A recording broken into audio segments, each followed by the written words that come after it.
All right, so I usually don't do things like this, but I just figured I just got off work and I just got back home, but I had a lot of thoughts going on because I had a lot of downtime at work today. So I was thinking a lot in between appointments. And recently I failed my staff sergeant test. This is my first time I ever took it. Um, and I was okay at first, and then over time I got a little bit salty, and then I especially got salty when one of my really good friends, and I think of her as family, my friend's Tori, shout out you, congratulations that you made it, but she made it and she didn't even study for the test, and so I remember how salty I was at that. But anyways, it got me thinking, and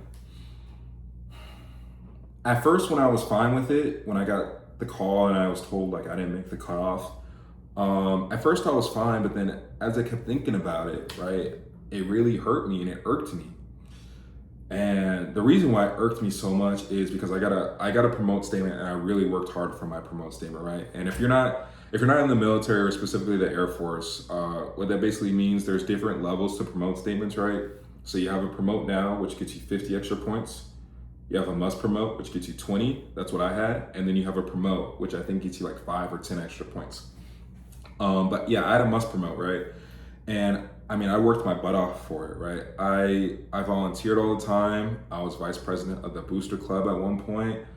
I took on any extra task possible. I would sometimes stay extra hours at work just to like finish things I like wanted to finish before time, right? I put extra effort into things that didn't even need the effort.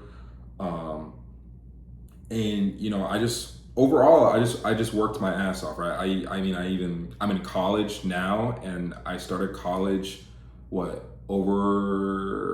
it's probably been what, like a year and close to a half, right? Year and close to a half. So I did college, right? A plethora of things, right, while still doing my job, and I'm probably basically halfway through. I'll be halfway through college by the end of this year. So even before hitting my 2-year mark in college, I'll probably be halfway through. But that's just to say, I set myself up for success and I still failed, right? I still failed. I still didn't succeed, and it sucked. And at first, the first thing I thought of was the minute I heard the news, I was like, wow, I fucking suck. Like, do you know how many people like who have made it first try and didn't even have a must promote, or how many people made it, right, and didn't get a promote statement? Like, I thought of myself as fucking shit. Like, I thought I was bottom of the barrel, and I hated it. I hated it. And it was hard to swallow because I had an edge. And you know, I scored an average for the SKT, which SKT is basically skills in your job. And then I scored a little bit below average on my PFE, which basically PFE is just broad Air Force knowledge, stuff of that nature, and military knowledge in general. But like, looking back on it, even though, you know, I studied hard for 2 months, and, you know, I had things coming up in my way, right? And I was going through a breakup. And then not only that, I was also trying to go on vacations and stuff still. So it was a really weird time, really rough time. And even though I had those things happen to me, it's not an excuse, right? But I mean, it still sucks that I didn't succeed. And so literally, I remember, because when I got the news, I was driving back home from Illinois back down to here in Missouri. When I got home, I genuinely just sat on the couch for like maybe like 2 hours, and then after that I just laid in my bed. I genuinely just laid in my bed. I was upset. I was so upset. I was angry. I was mad, and I just went to bed upset. And I remember I was like, I worked this hard for what? Like, I worked my butt off, my ass off for what? And I know I'm not a good tester, right? Like, you can laugh at me all I want, like, oh, I had a must promote, I still failed. Like, I get it, right? I fucking suck at tests. So, and I knew that, right? That's why I worked so hard, right?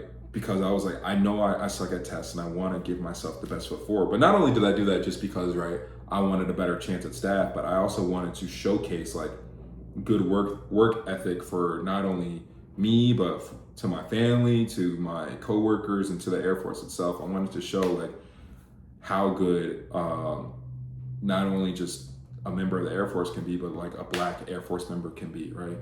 So I worked my butt off for a lot, and it felt like it was like, what the fuck was the point? Especially when I found out my homegirl Tori made it, and she didn't study at all, and she tested above average on both sections. And I was like, I suck.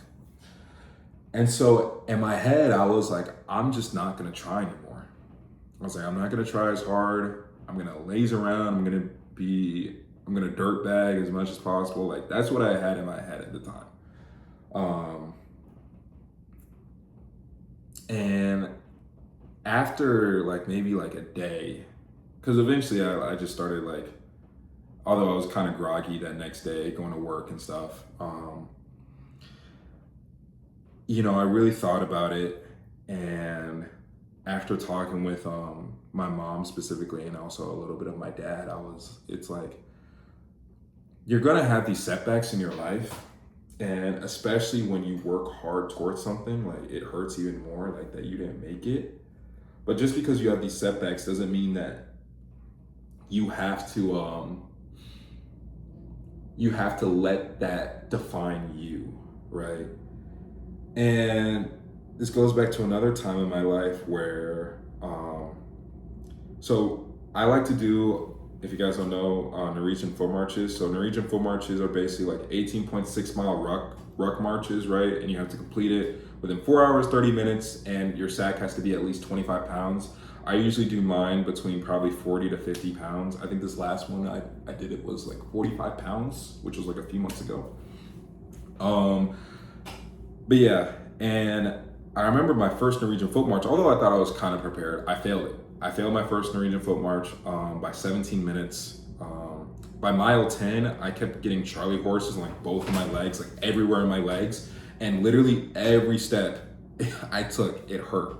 Like, and I mean, it hurt immensely every step I took. But even though I didn't meet the time, I still finished, right? I wasn't going to not finish. I had to walk the rest of the 8 miles and some change, although it hurt a lot, but I was gonna finish no matter what.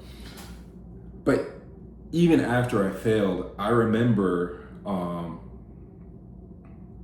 like literally the second I failed and the moment I sat down on the grass, right? I was like, I'll never fail this again. I promise you I'll never fail this again. And not only that, it lit a fire under me to go even harder.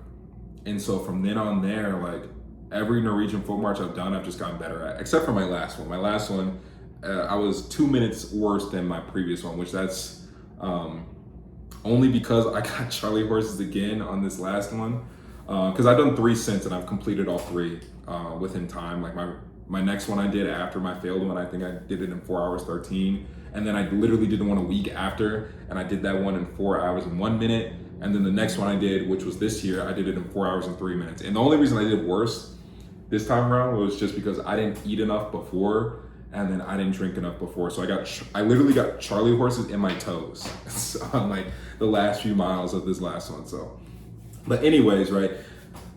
It goes to show like there are times where you're gonna fail and immediately a fire's gonna light up under you, and there are gonna be times where you fail and you're gonna feel like, they're gonna feel like complete shit, and it's gonna suck. And although I felt that way after taking this last staff sergeant test, because I worked my ass off for literally from the moment I got to my duty station to now this staff test, I worked my ass off for like years. And it felt like, what was the point? And although it first sucked, it's now like lit a fire under me. Like, although I haven't done as much volunteer work as I used to do, right? I still volunteer here and there. I still want to be the best airman, senior airman, like whatever possible I can be. So then when I become staff, I'm the best staff sergeant I can be, right? And my goal in the Air Force, right? I mean, this is just going to be public knowledge now, right? My goal isn't to stay in the Air Force. My goal is to eventually become an officer in the Marine Corps.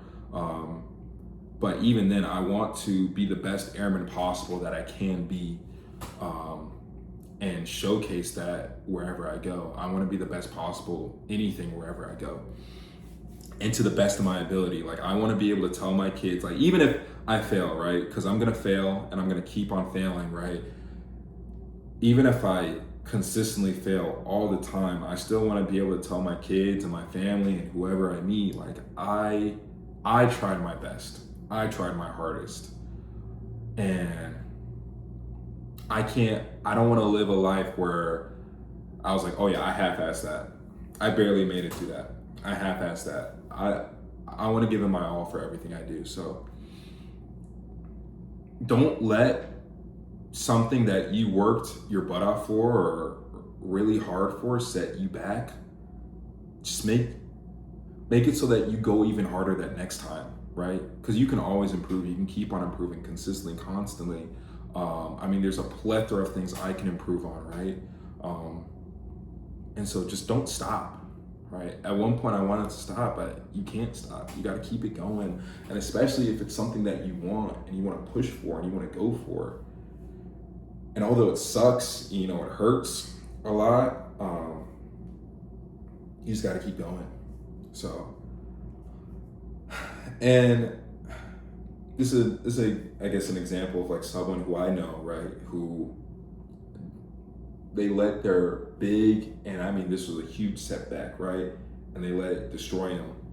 I'm not gonna say any names or anything like that because I don't want to blast him out or anything like that, but there's someone I know who, right, when I tell you this guy was at the top of his game, like, I mean, he was at the top of his game, like he was the best of the best.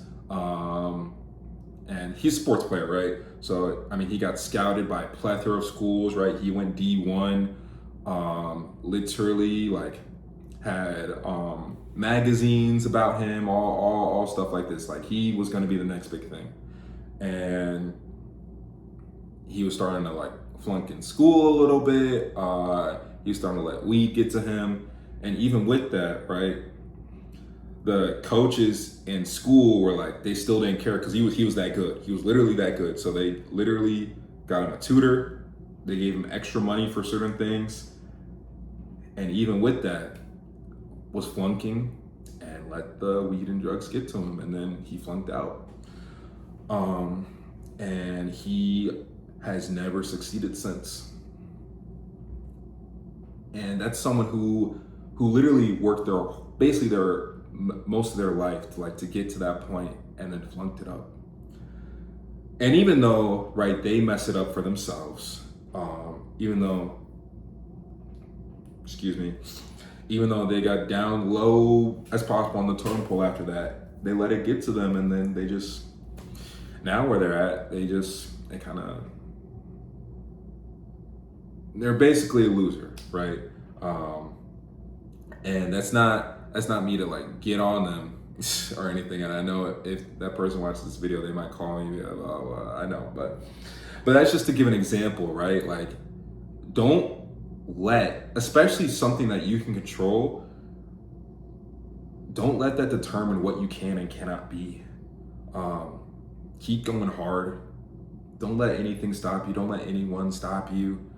Be the best you can be, and success is gonna come, right? There are multiple people that I know who, like, forget the staff sergeant stuff, like, who have worked tons and tons and tons times harder than me for stuff that they want and still haven't got it.